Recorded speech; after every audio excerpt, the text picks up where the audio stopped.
This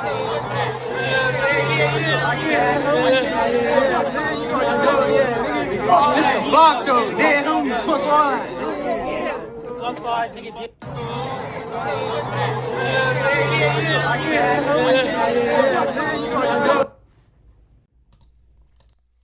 So I saw this post in particular, with the caption, "How do we fix this culture?" Right?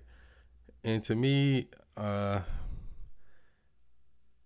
don't really think it can be fixed, man. I don't think there's no fix. This takes generations to fix, because it took generations to create, right? And we can talk about all the systematic things and everything like that, but it's really just the culture, man. This is the culture nowadays. All the YNs, the young ninjas. If y'all don't know what a YN is, they all want to be the same. They all want to be the same. They all think the same things are cool.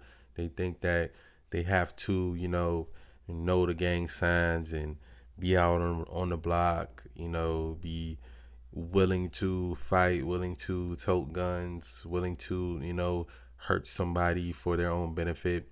They think that's what they need to be out here doing. And yeah, man, a lot of people like to say, well, the culture is being pushed by, certain entities and certain groups of people who run certain industries and things like that.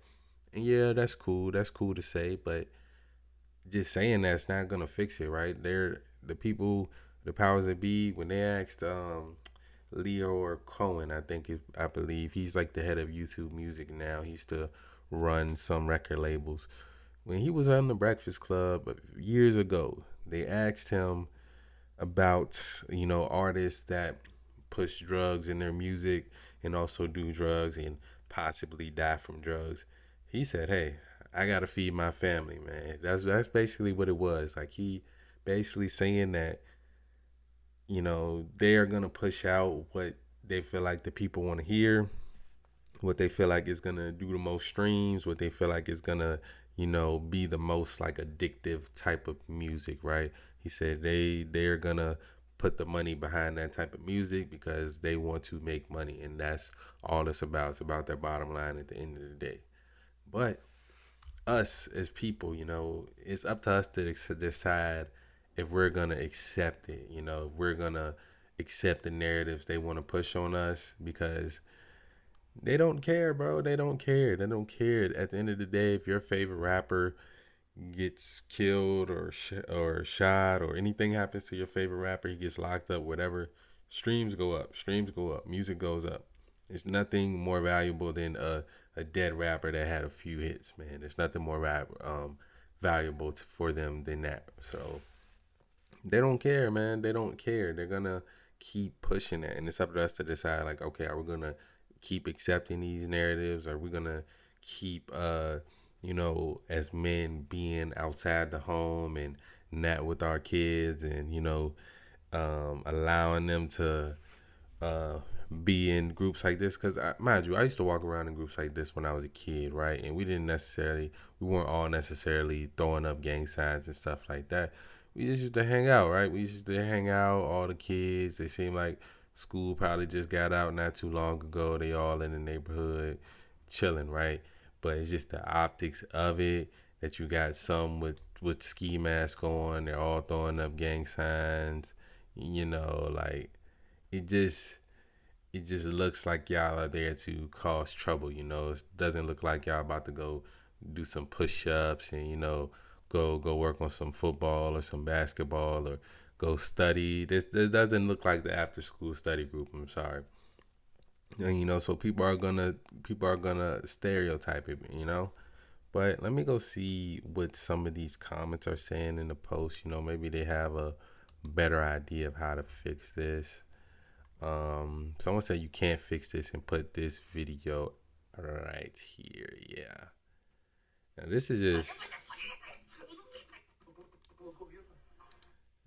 out of pocket right here. I'm not gonna lie. Like, when we were going to the mall as kids, we were going there to talk to girls and be around girls, not mess up the mall. Like, that makes no sense. We never if any time we had to run out the mall, maybe somebody got in a fight and we just had to get up out of there. And that was like on rare occasions, right? Most of the time we going out and going to these places is like we're going there to talk to girls, right? But a lot of these kids, man, they don't know how to talk to women, right? Let me see. I know how to fix it. Very stiff penalties for juvenile crimes and actually enforce them. That's the only way. They would think twice if a teen gets into mandatory juvenile reform camp out in the woods that is run by former military veterans as drill instructors. That's what, like, I don't know if I guess they might not do that as much anymore, but I've had friends, right, and they used to get in too much trouble or they got in trouble with the law too much times.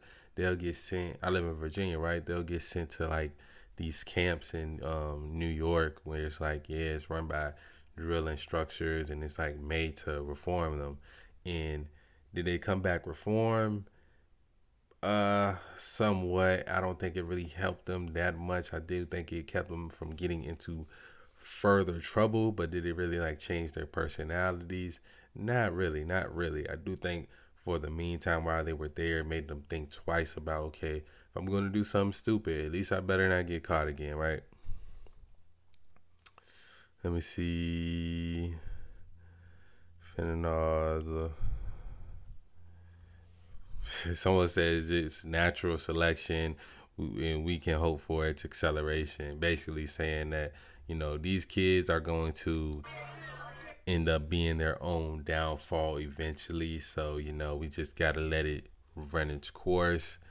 And, I've heard Dr. Umar say, before that, some of us do got to be, exterminated, right? And, I don't necessarily believe that when it comes to the young ones, right? The kids, I feel like they get the right influence in their life because, mind you, out of here, it's probably like 20, 25 kids right here, and probably 3 of them have a father in the home, right?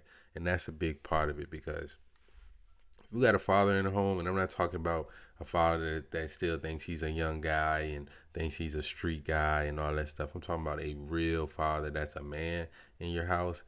He's not gonna be letting you do this. He's not even gonna let you be hanging around these type of kids. I know when boom, kids that were my age before my father passed and they were outside running around getting in trouble. My dad was more so very strict on us. He had me and my brother in the house lifting weights, taking care of chores. Like, yeah, we could go outside, but we had a lot more regulations on us than other kids. Other kids would be outside all day, up and down throughout the neighborhood, fighting, stealing, getting in trouble, robbing people, doing all types of stuff they shouldn't be doing.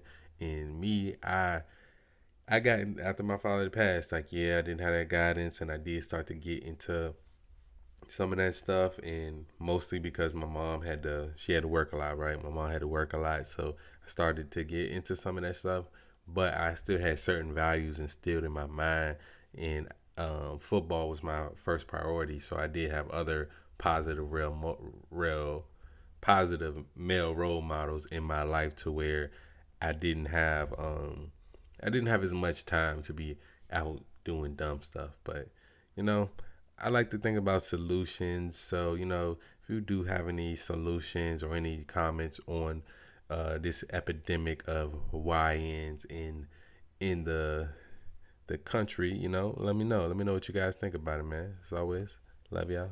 I'm out.